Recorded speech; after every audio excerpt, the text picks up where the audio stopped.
What is up, everyone? It is Chewbagger84 here with another episode of One Nerd All Things. Thank you very much for your support so far. I'm now up to 16 subscribers on YouTube, which is, again, about 16 more than I thought I would have at this point. Thank you to each and every one of you, especially those that have been commenting. It's been great having some back and forth and differences in opinion. I really love it. Do all the things. You can hear me on Spotify. You can follow me on YouTube. I'm Chewbagger84 everywhere.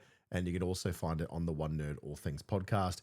Leave a like, leave a subscribe if you like it, but let me earn it first. Let me entertain you. Let me inform you. Although I don't know how entertaining I can be on this episode. I'm going to say to you right up front, if you're in a space where you want to have fun and you need a break from all the terrible, terrible news that's out there right now, skip this one. It's not going to be one of the fun ones. And here is why. You've heard a lot in the last couple of years, really, but certainly the last couple of months.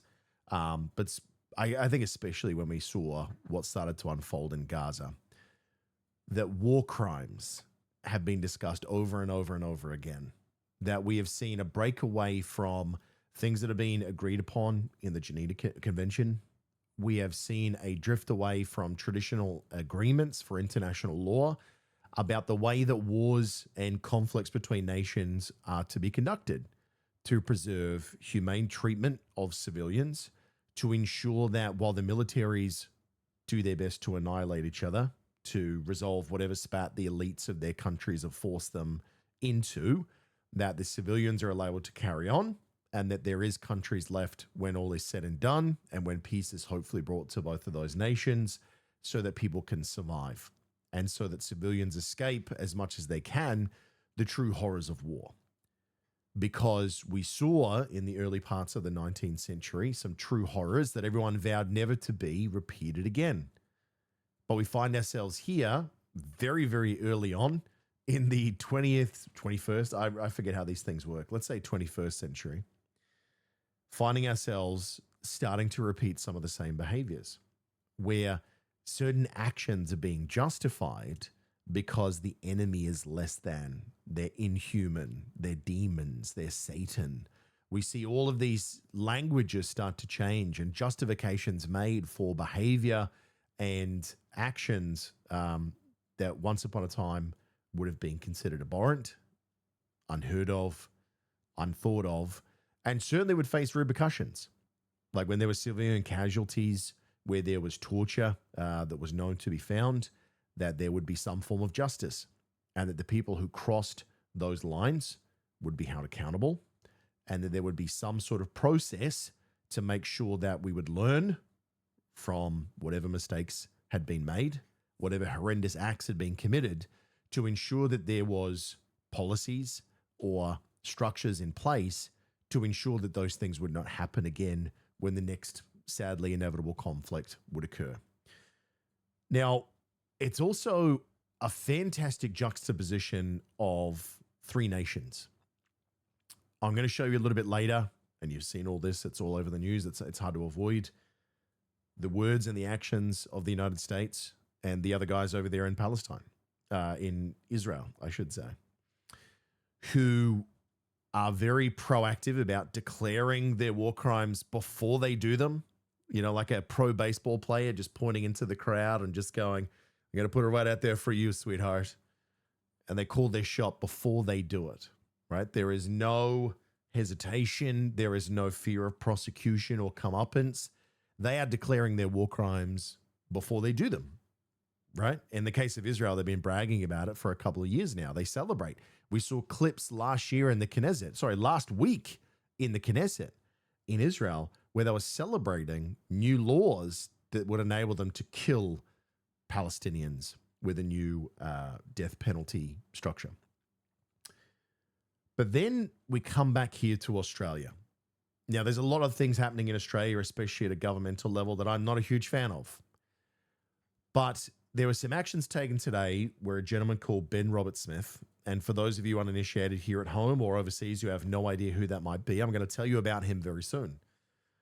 But he was arrested on suspicion of war crimes, which has basically been an ongoing kind of investigation for years now, when he sued a television station here in Australia, I think it was Channel 9, for saying that he committed war crimes.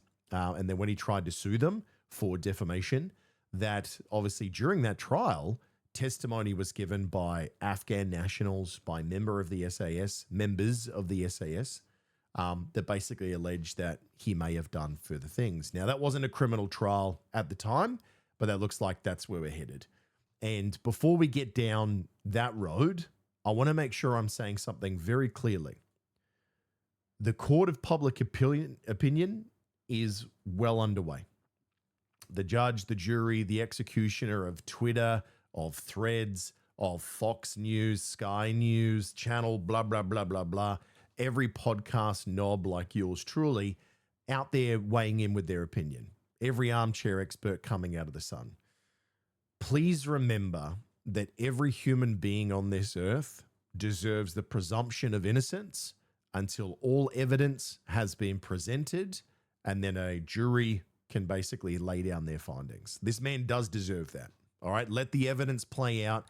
If he's innocent, let him be innocent. If he is guilty, let him be guilty. Please do not allow the sensationalism of what is out there to take advantage of the situation.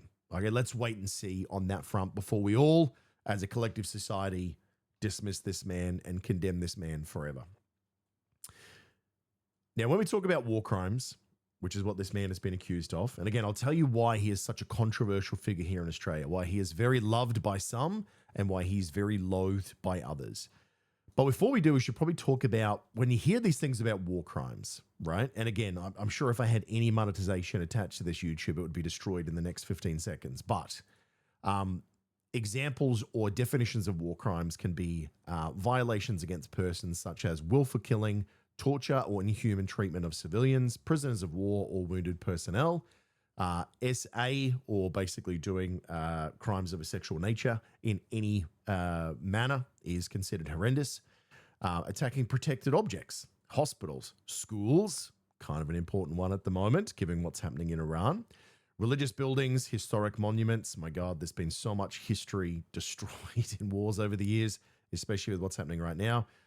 Methods of warfare, using civilians as human shields. Both of the people involved in the conflict right now, both sides have been guilty of doing that, not the US. It is probably fair to say at the moment.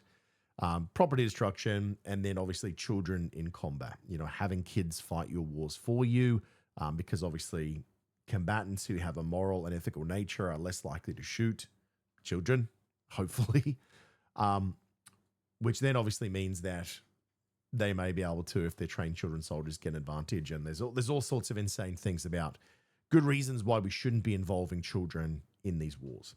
So these are some examples of war crimes or definitions about actions that be considered a war crime. And what's terrifying is how many of those you've heard in the last 7 days, especially in the last month. And if we think about the last 2.5 years, really, since this overall Middle East conflict has expanded and expanded and expanded, it really has been so many of these. It's like a checklist or a challenge to some of the people involved in this conflict. So who is Ben Roberts-Smith? So Ben Roberts-Smith, for the uninitiated, is a soldier who, I guess up until now, you could call him a war hero, because by definition, he is still that. Like, just because someone is being accused now of committing horrendous actions doesn't mean that that person didn't commit heroic actions as well. All right. People are unbelievably varied. Like, within one human being, you can have someone capable of incredible greatness, kindness, and sacrifice. And in the same human being, you can have actions that are abhorrent, murderous, and beyond. That is the whole spectrum of humanity. And sometimes that can exist in one person. And we get hung up on that sometimes, that just because someone has been a bad person historically, it doesn't mean that they are incapable of good. But just because someone is a war hero also doesn't mean that they are incapable of committing horrendous crimes. So Ben Roberts-Smith was awarded the Victoria Cross, or the VC, for most conspicuous gallantry during a 2010 helicopter assault in Afghanistan. So basically, he exposed himself through heavy machine gun fire to draw it away from his patrol to allow some of his teammates to basically be rescued. A ridiculously heroic thing. Now, I want to get ahead of this as early as I can before any military guys listen to this and go, listen, pussy, you don't know what you're talking about. accurate. I would never have done this. I don't know that I have that in me. I'd love to think that if I was tested, I would put myself on the line for my friends, my family, my countrymen, but I haven't been tested like that. I've never been put in this situation. So I am armchairing this. I'm definitely coaching this one from the sidelines. So yeah, absolutely. I have no stake in this game. But there is no denying that that is selfless bravery, right? Some of the definition of what you need to achieve the Victoria Cross, which is one of the highest honors you can get for military service in the Australian lands and in military service here. These actions also led to them being able to be victorious in whatever it was that they were achieving at the time. So when he came back from Afghanistan, stories started to come out. Stories were told by the people who he saved that day. He was interviewed with him talking about what his perception of what happened was, and he was everywhere. Like he was all over late night TV. He was all over every 60 Minutes, whatever you've got out there as a war hero, because this was a phenomenal story. Like this is the kind of thing that Black Hawk Down is in. Like, in a different time frame, different timeline, we'd be talking about which Hollywood actor would be portraying him with a very shit Australian accent. But unfortunately, that's not where we are. Because what has come out since then is that he has been arrested today. And I will agree with one thing that critics are saying about the nature of his arrest today, that they did wait until he got off a plane and they really made a traumatic song and dance in front of his two young girls. I do think that was pretty gross, the way that the Australian Federal Police enacted that part of it. I think that if you've been chasing this guy for years, it's not exactly like he's on the run. You could have done it in a manner which could have protected his family because they are still innocent as well. And remember, up until this point, Ben Roberts-Smith is still innocent. He hasn't been judged guilty of anything as yet.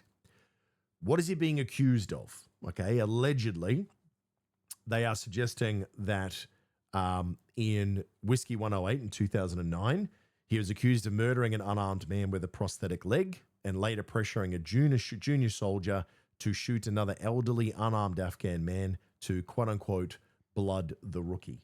So that's a term, I don't know if a lot of people have heard it internationally. You hear about it a lot with sport as well, that when you get a new player, you need to get them out there and throw them into the thick of things so they understand, what it's like and the intensity.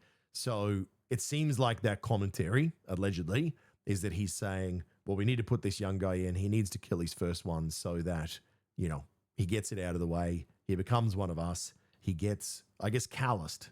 Because I imagine when you go over there and you're confronted with horrors and an enemy at every single angle, you must need to be able to do that. You need to harden.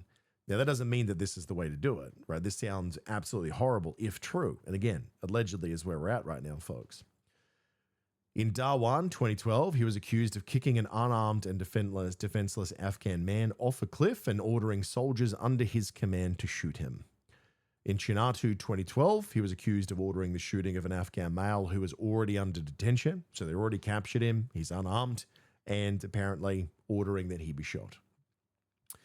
Bullying and conduct charges. So in 2023, there was a judgment basically accusing him of being a bully and a liar who engaged in misconduct. It all gets very messy. A lot of he said, she said. And what's important to be understood here, that it's not just people who are on the other side of this battlefield that are accusing Ben Roberts-Smith. It is also fellow members of his own team, of the SAS. Now, this is not to be taken lightly. And this is the thing that I suppose, it's very controversial because there's a lot of people that feel like he shouldn't be facing this right now. But for me, I'm glad in 2026 that it's happening. Not to Ben Roberts-Smith, and obviously, I hope that this trial is done the right way. But what I do want to make clear is I am glad that in our limited involvements in foreign wars, Australia's government and military structure are trying to hold our soldiers to a standard. Now, they are put in impossible situations, and we're going to hear from a very impassioned former soldier who's been on the front lines, and it's incredibly tough to hear. I'll warn you right now. And a lot of what he says rings true. But at the same time, the rules of engagement are very, very clear. And it makes me incredibly hopeful that in 2026 that we here in Australia I'm hoping that this can be an example that if accusations are made of horrendous war crimes, it is our duty, it is our responsibility to follow them where they may lead. As long as we do it in a way that is lawful, that gives the opportunity for the accused to defend their actions and to basically prove their innocence, if it is indeed that they are innocent.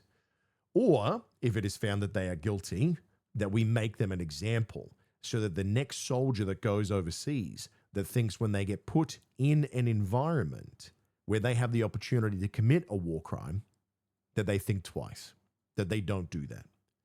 I am very hopeful that this is still happening in 2026 because we are not seeing that across the world.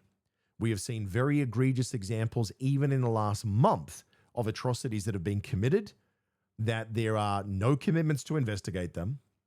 There is a washing of hands of basically going, well, it probably didn't happen, forget about it. Whereas 40, 50 years ago, this would have been not only international scandal, but it definitely would have been a national scandal in the US. Okay, and we'll talk about the children's school. I know that everyone's thinking of that right now. The Iranian children's school that was blown up in the start of the war. There's no investigations happening with that so far.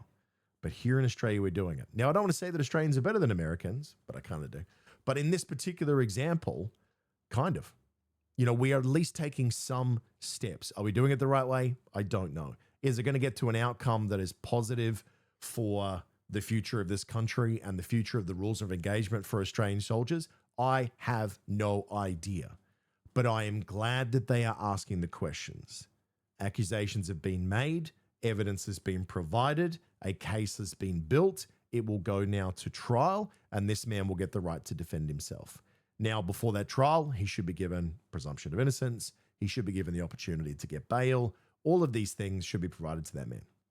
But we are going to see what the federal government and what the lawyers for his own side are going to present in his defense to justify these actions, to deny these accusations. We'll see. We'll let that play out as it goes. So on Tuesday afternoon, he was charged with 5 counts of war crimes and refused bail so far. He'll get an opportunity to go for bail very shortly, but if denied, there are rumors that he may have to be in jail for up to 2 years. I've never been a huge fan of this. Like, if he's not presented as a threat to the rest of the country or the people around him, and he's been home for years at this point, so I can't see how he'd be presenting a threat to the rest of society. I mean, let the man, stay under, some limited supervision to make sure he doesn't flee the country, sure.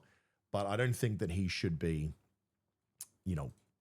completely locked up for years and years and years.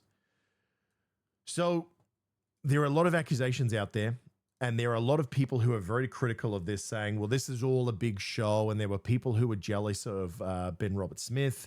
There was people within his squads that, are upset about he got so much screen time when he came back for his war hero embellishments is the way that they put it, that there was jealousy, that there was lies made on the stand, and that may well be true. I guess we'll find out. But there are a lot of people saying that, well, how can you really trust the testimony of Afghan nationals, of the families or friends or witnesses who allegedly saw Ben Roberts-Smith commit some of these crimes? How can you trust those people when we were at war with them? Of course, if they killed their families or whatever the accusations have been made, they're going to come over here and say those things. That's what the critics are saying. But we have to remember that there is so many accusations that have been provided under oath. All right, so testimony with perjury crimes, that if they have lied under oath, these other members of the Australian military that have come out and testified against Ben Roberts-Smith, some of the members of his own team, that ultimately there is some pretty heavy stuff. We talked about some of it earlier. There's been discussions of abuse of power, threats and intimidation, some horrendous accusations such as trophy taking, suggesting that he brought back the prosthetic leg of a dead Afghan man to Australia and allowed colleagues to use it as a novelty beer drinking vessel in an SAS bar. Allegedly. If that turns out to be true, then throw everything at the guy, right? Because that's not something that it was heat of the moment. he was placed in an impossible situation, that sounds more like something going a little bit too far. But we'll let that play out. But these are things that are on the record under testimony in the previous trial up until this point. And obviously the Australian Federal Police have been going down and investigating this road for years at this point. So what are the supporters who think that Ben Roberts-Smith should not go to jail? What are they saying? Why do they believe this guy gets a pass? Well, the war hero thing, number one, and you do get some brownie points for that. I mean, if you do dig your fellow soldiers out of a hole and allow them to survive and create an impossible situational outcome that would not have occurred had it not been for this man. There's no discounting the heroism that he once displayed in those actions. Does it get him off the hook for everything else he does after that? Maybe not so much. There's a lot of conversations out there at the moment, including coming from a former prime minister, which I'm not a huge fan of these days. I think that he has not been our greatest ambassador in a lot of ways, although some of the things he's done I do agree with, which is Tony Abbott. Basically saying that, and this comes from a lot of former military guys as well. I'm going to play you a clip in a minute of a prime example of someone who has been to war, who was in Afghanistan, who saw the worst things a person could see, and give you a prime example of a very passionate defense that is out there for why you cannot hold these soldiers who were sent off to war accountable. But that's exactly what Tony Abbott and others have said, that it is unfair to judge the actions of soldiers in Mortal Kombat, not the game, and everyone else is doing that theme in their head. You're not alone. It's inappropriate, but I couldn't help it either. You cannot judge the actions of soldiers in Mortal Kombat by the standards of ordinary civilian life, quote unquote. They argue that the rules of engagement in war are complex and that soldiers should not be scrutinized for decisions made during high-stress battles against a, again, quote unquote, merciless enemy. So that is to say that if your enemy is committing war crimes and they're not following the conventions, that you should be allowed to do anything too. That's where it gets super dicey for me, that last part. Because if you are going to war in some of these places because there is a tyrant, there is oppression, there is murder, there is torture, and you are there as a liberating force, and that's the justification that's been given, then you need to hold yourself to a higher accountability than these quote unquote savages that you're fighting, right? Because otherwise, if that's the level of evil that you are there to battle, but you are using exactly the same evil stratagems to overcome them, why are you any better than them? Do the liberators become the tyrants? And we've seen that play out. We've certainly seen that liberators have turned into tyrants over time when basically foreign forces come in, liberated people, killed the regime in charge, and then a more hardline militant organization comes to power, like the IRGC in Iran. Perfect example, right? The CIA and the Americans came in, burnt Iran down, overtook the regime that at that time was relatively prosperous, replaced it with something else that didn't pan out. They were overthrown by something potentially far worse, which is the IRGC. So we've seen this play out. I'm going to play this clip, and I wish I knew this guy's name. It's coming from the Two Worlds Collide podcast, so I already apologize in advance. This is one Google away. No, look, let's take the time. So Two Worlds Collide podcast. I cannot type at the speed. What's his name? So Sam Bamford, right? So Australian Army veteran Sam Bamford. I came across this today because I wanted to listen to both sides of this argument. There's the me who is very glad that this investigation is happening for the reasons I outlaid earlier. I think it's a good thing to question whether actions during war are moral and right as far as they can be. But then there's obviously the extreme where war is war, and what happens, happens. And you cannot possibly understand it if you are not there. So there's no one I think better that could, I guess, tell you what it feels like than this gentleman. So I want to warn you that there is some very passionate language here. I mean, I know I swear all the time, but just a warning just in case. And you could feel this gentleman's anger as he says this. So let's hear from Sam from the Two Worlds Collide podcast. Okay, so Ben Roberts-Smith just got arrested for alleged war crimes, and here's my thoughts. The government doesn't get to send Australia's best, most courageous men within our society to go fight in a foreign conflict and then judge us when we get home for what happened over there. I just want to jump in really quickly, and you're going to get to, his big point in a minute. I actually do agree to an extent, but this is exactly why, I guess the part that I agree with, this is why we shouldn't be sending troops over to this Iran conflict right now. It had nothing to do with us. It is an unjustified war. Okay, there are no nukes. There are no weapons of mass destruction.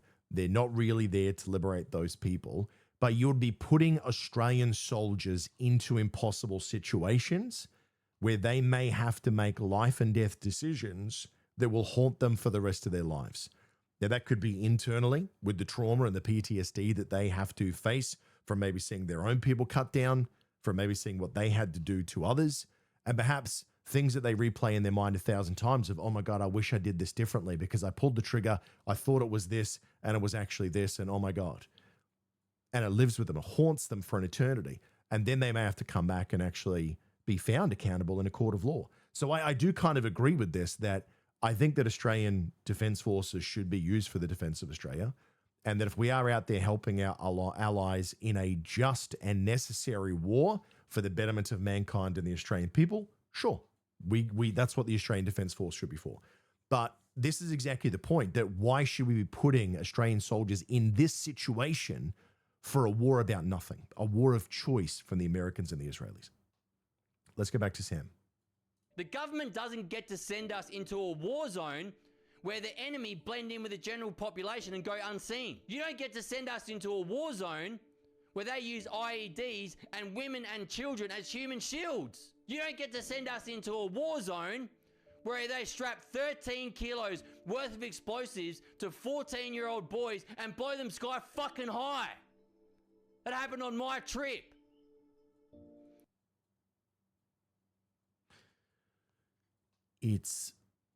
There's no denying that those things happen.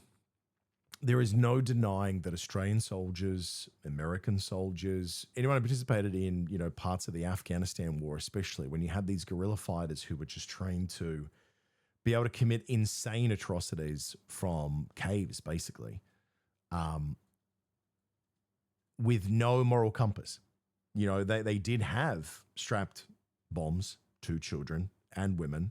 They infiltrated the units and the allies or the Afghan locals that they were working side by side. So they turned on them multiple times, which must put you as a soldier in a permanent state of flight or fight or flight. Everyone's possibly an enemy. Everyone. And I imagine in those situations you would have to become that.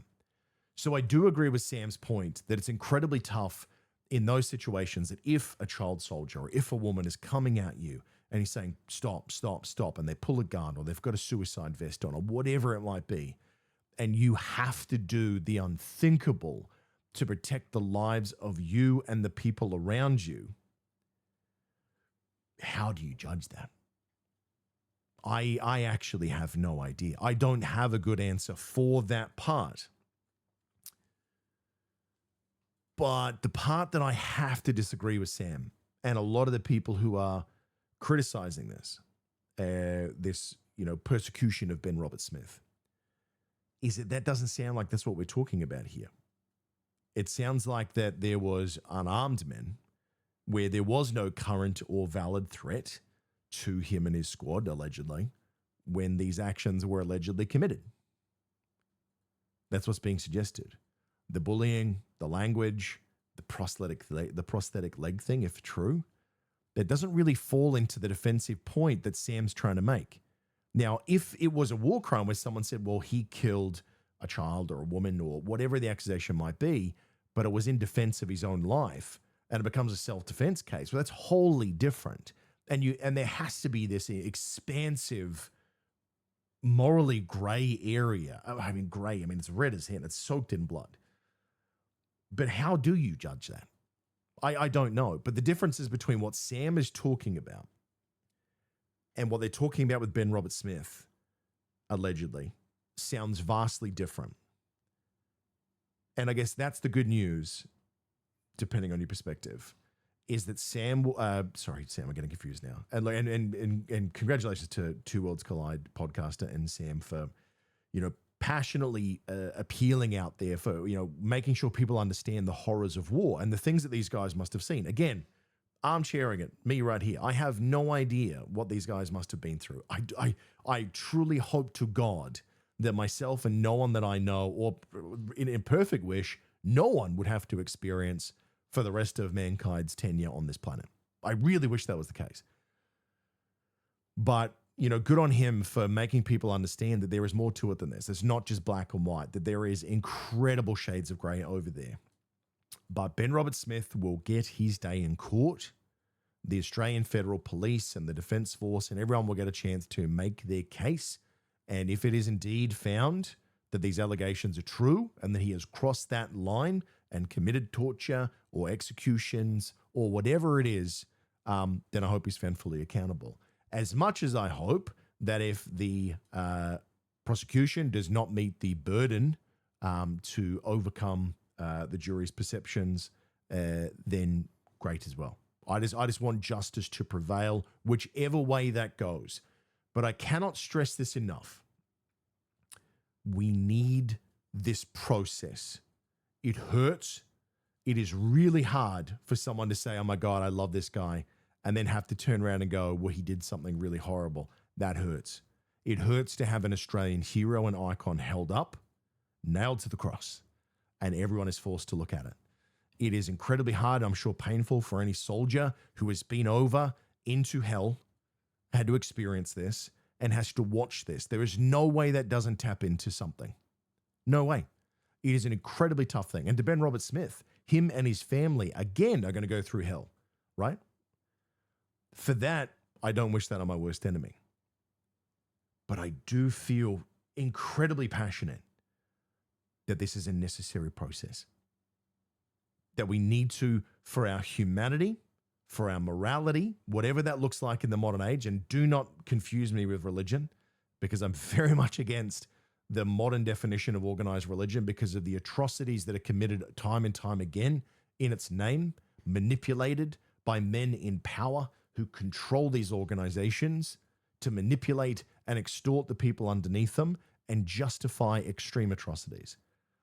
But there is a morality and a humanity that we need to preserve if we are going to evolve as a species and try and one day get to some semblance of world peace, especially in a time where it feels like we have drifted further away from that, so far away from that, for the first time since, I guess, those early 1950s. Like, I could not feel like we are further away at this point. I know there was your Vietnams and your Koreas and multiple conflicts, and there's always been atrocities being committed across the world.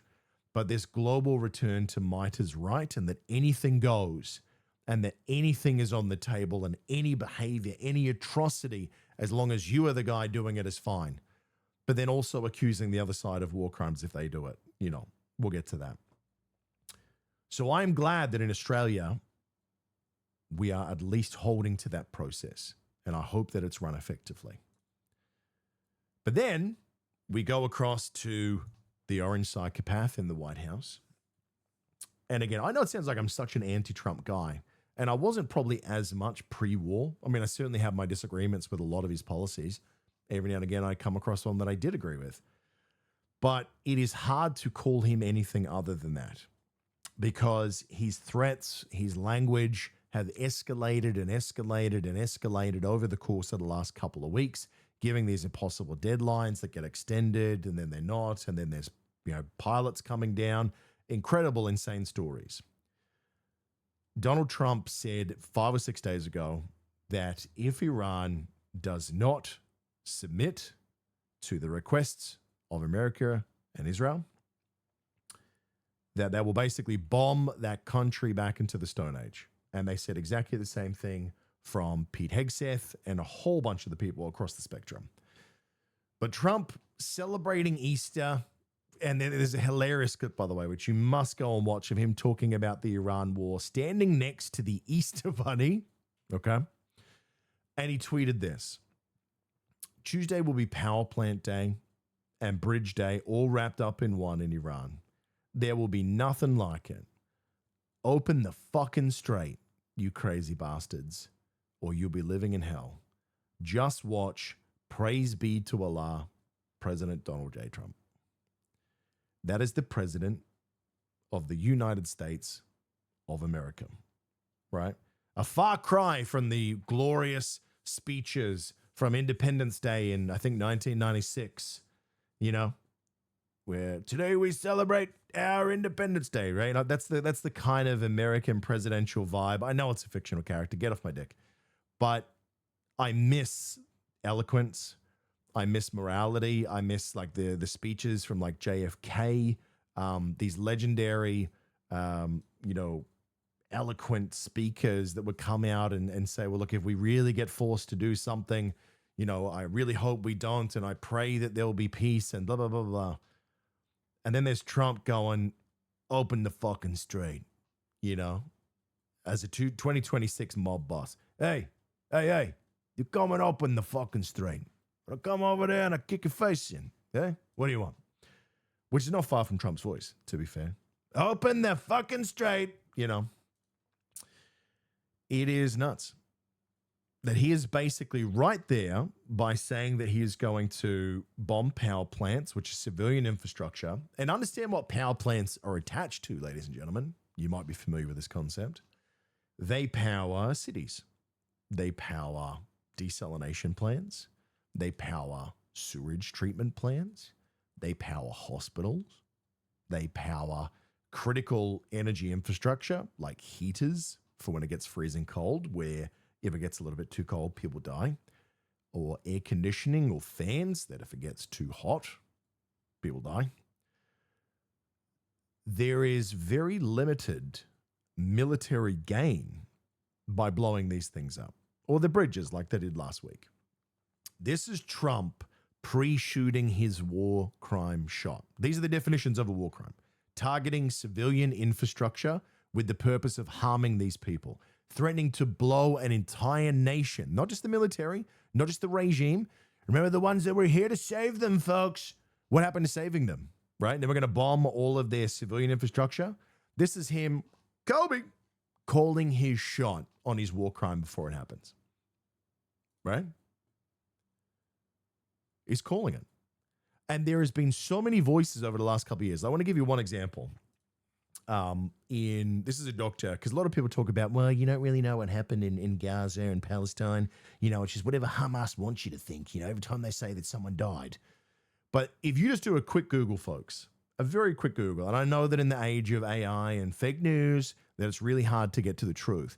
But just Google surgeon or medical practitioner or doctor from international communities, testimonies from what they saw in Gaza, in Palestine, and other areas that have been hit super hard by Israel and now the US over the last couple of years. Have a listen to this British surgeon who is in front of UK Parliament talking about double tap strikes that were committed by the IDF.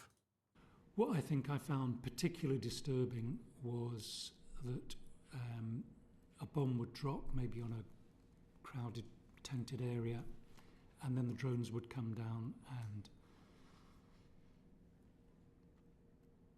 Please take your time. Now, if you listen to the audio of this, what you can't see right now is a man whose entire face changes. He has to close his eyes because it's obviously that the vivid imagery of what he is trying to describe to you overwhelms him with emotion to the point that he can't speak. Because what he saw was children being bombed, and then when people came in to help that crowd, they bombed it again to maximize casualties of a civilian population, of the caregivers trying to help them. And I encourage you to listen to, there's quite a few podcasts out there that actually did a bit of an interview tour with some doctors that came out of rotation last year. There were some from Scotland, UK, and a few other nations as well, all across the planet, including US and Canada, by the way, who were talking about the horrendous things that they saw done by the IDF and some US mercenaries who were there basically, let's call it voluntarily, but kind of paid, who were taking, allegedly, sniper shots at people trying to get aid, like trying to get food from these concentrated areas where they basically said, okay, food's going to be here, guys, go and get it, and then taking shots at them. Children being admitted in a hospital with very clear targeted sniper wounds, targeting very specific pieces. I don't want to mention it here because it's horrible, especially because it's children. That it was very clear that the IDF, allegedly, according to these people, these doctors, is atrocities that they were committing against the civilian population of Palestine, of Gaza, that they continue to do in the West Bank even now, that they are starting to do even more in southern Lebanon, pushing their way up into Beirut. They're expanding that right now. There is the girls' school in Iran, day one of this war. Now, I swear to God, 20 years ago, 30 years ago, if a war opened, and no matter the reason why, if a girls' school in Manab, Iran, was destroyed by a missile strike, killing over 160 people, primarily school-age girls, the world would collectively scream, "What the fuck?"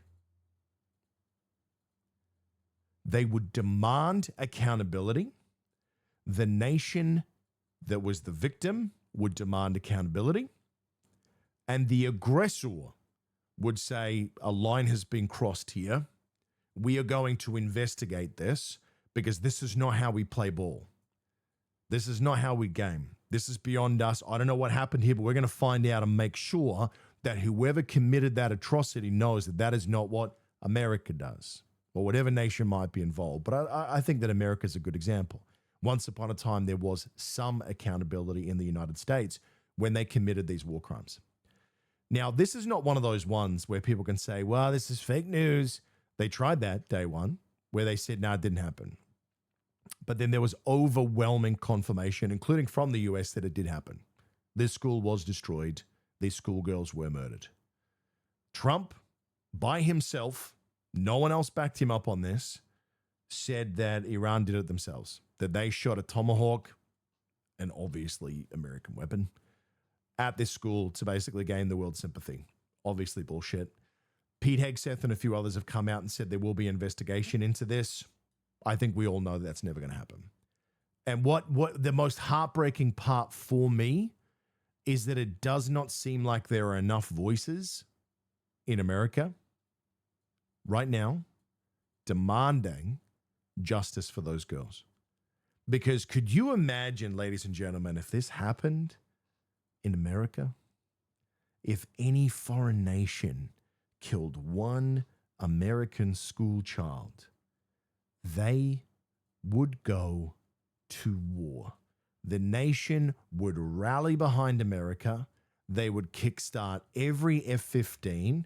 They would get Kenny Loggins back into the fucking studio to write another banger to make sure that everyone is amped up to the gills, bangs the Ray-Bans on, and bombs the living shit out of anyone who dared do that to an American school child.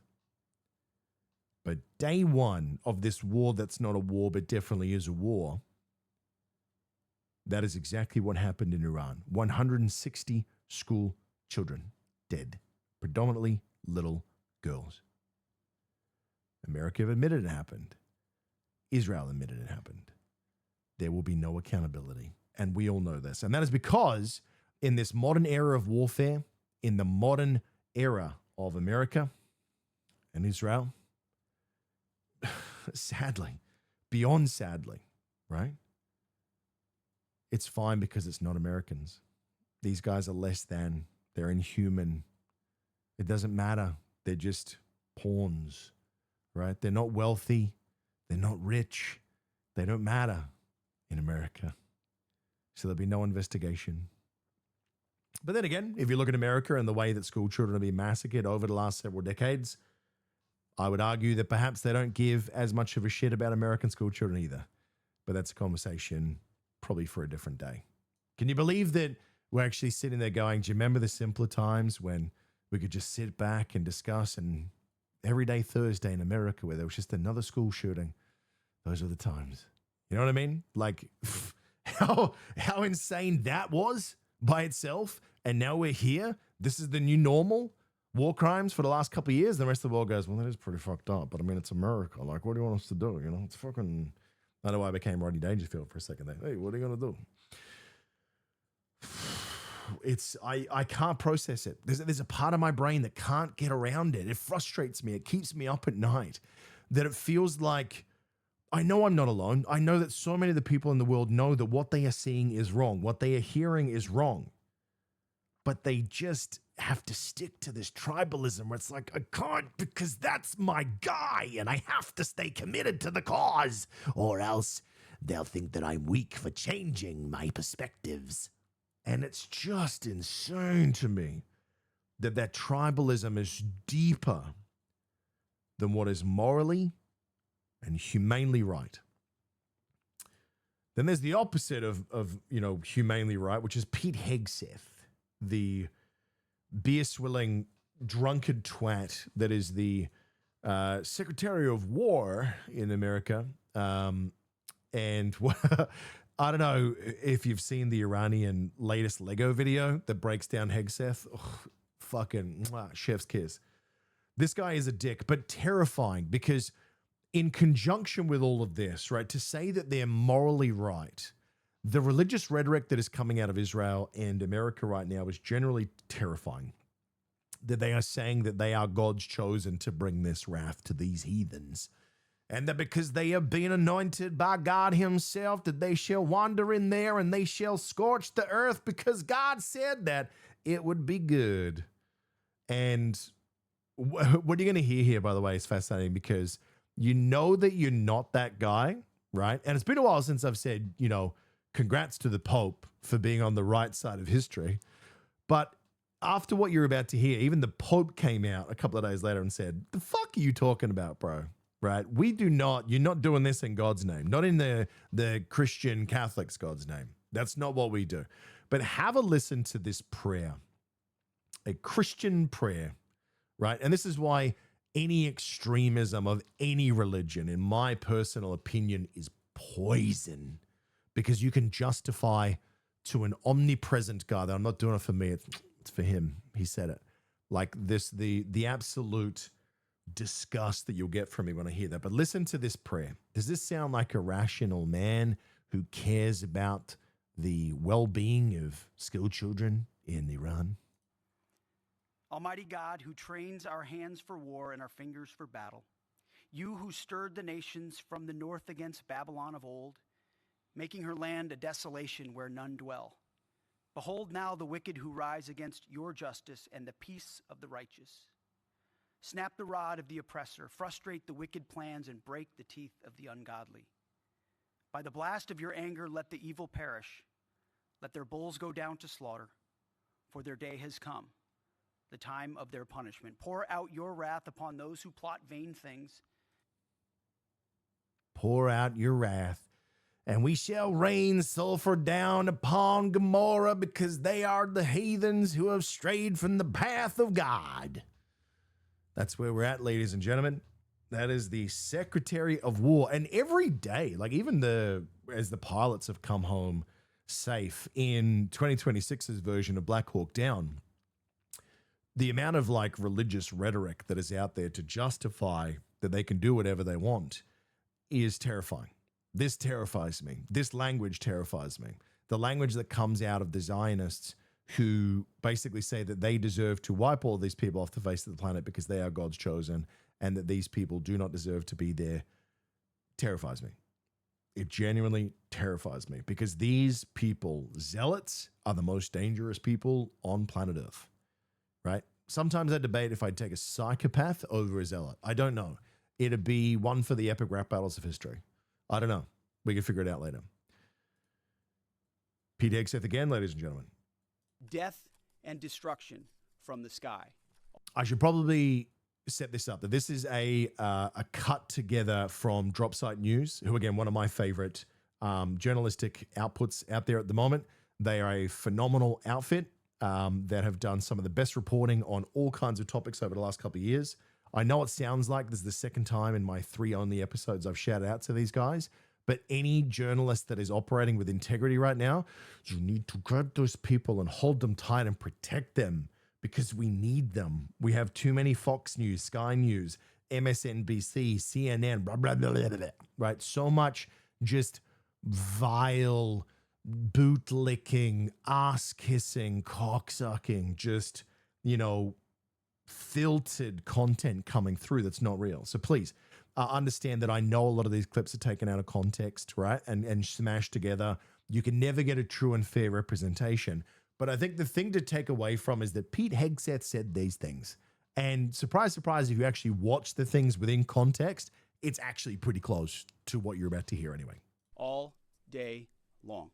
Death and destruction from above. Death and destruction. Sheer destruction for our radical Islamist Iranian adversaries. Death, fire, and fury will rain upon them. Turns out the regime who chanted death to America and death to Israel was gifted death from America and death from Israel.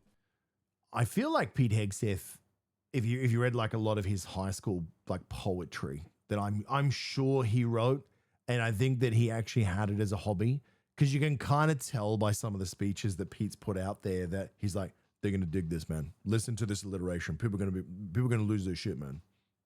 No stupid rules of engagement, no hesitation, no half measures, no more half measures, no politically correct wars, no quarter, no mercy, no apologies, no hesitation, epic fury. No mercy. This is how they feel now. They have had no accountability for such a long time. American Congress is not holding them to account. The American people, it doesn't seem like they got the ability to hold them to account. I mean, it seems like about 70-ish, depending on the poll. Let's say if we're being super conservative to the most Fox News poll there is, maybe it's about 65% of the people do seem to disagree with this war. A lot of them for a variety of different reasons. Like, I don't think it's necessarily because what they think America is doing is morally wrong. I think a lot of them are just like, man, we don't have the money to do this, which is, a fine justification. But no one really in the US is holding them to task. Like, a lot of people just say now, like, the Republicans in America are incredibly evil because they're doing this. But the Democrats aren't stopping them. Like, when was the last time you heard a Democrat, other than Thomas Massey, who I do like, come out even for a second and try and stop what they're doing? Right? Why are they not trying to impeach Trump daily? Right? When they thought that he was on a Russian tape pissing on someone on a queen-size bed in Moscow, everyone was super interested, and we got to get him out of there. Right? The Russian PP tapes, we got to impeach the president. But committing war crimes in Iran, that's fine. This is an easy win for us to get back in November. Let's let him do that, and we'll do the impeaching and stuff later when it's convenient for us and when we're in power. Now's the time that we kind of need those guys to be the counterbalance, the counterweight, the people that should be holding them accountable. Congress, the Republicans and the Democrats working together with the independents to make sure that they are voting against any insanity such as this. But it shows that obviously the wheels have come off the guardrails to rein in power of the Oval Office are gone. Like, what's been able to be done here to not even declare war and get to this point is insane.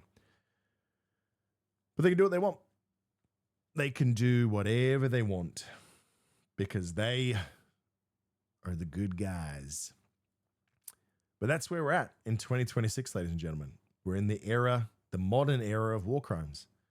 I do wonder if, and I know this is being hyperbolic, we're not at that point yet, but I do wonder if, 20, 30, 40 years from now, that this era of history, whether there will be certain actions and acts that are looked back on with the same horrors as the way that people looked back in the 1940s. And I know it's not 6 million people or 7 million people, whatever, at this point. But it doesn't mean that those people who are being sacrificed for no reason other than greed or profit or expansionism, right? And don't give me the nukes thing. Even America's government said there was no nukes. They didn't have them. They weren't working on them. And you killed the guy that was stopping it. Khomeini was the guy stopping it. Not a good guy, no doubt. But the reality is, I do wonder whether we're going to look back and go, that was a bad one. We nearly slipped back into the Dark Ages there for a second, right? If we avoid the whole World War III thing and we don't get into the Fallout universe. So I guess the question comes back to you. Who's doing it right? Is it Australia, who through a limited engagement in the Afghanistan war are still now taking these accusations incredibly seriously of one man committing a handful of war crimes? Or is it America who is rubbing their war crimes in the face of every nation in the world and then calling them cowards if they don't participate? Right? I don't get it. I really don't. And I guess I'd love to hear your arguments if you're on the other side of this. And please, like, don't think that I'm your enemy. I'd love to hear your ideas. I would love to understand your perspective. I'll be frustrated by it. I might struggle to understand it by me following logic and a sheer numbers game. But I think we need to have these conversations because they're hard to have, but they should be had.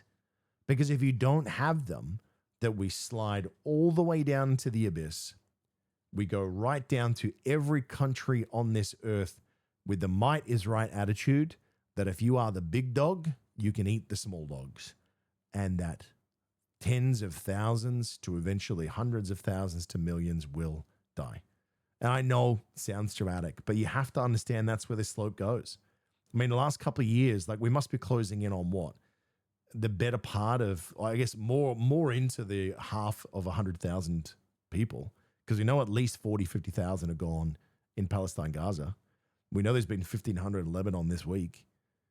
Right? The numbers are escalating rapidly. We're seeing spot conflicts break out in more and more and more and more countries. We're seeing things spike in Yemen again. We're seeing things happen in Somalia. We're seeing conflicts start to spark.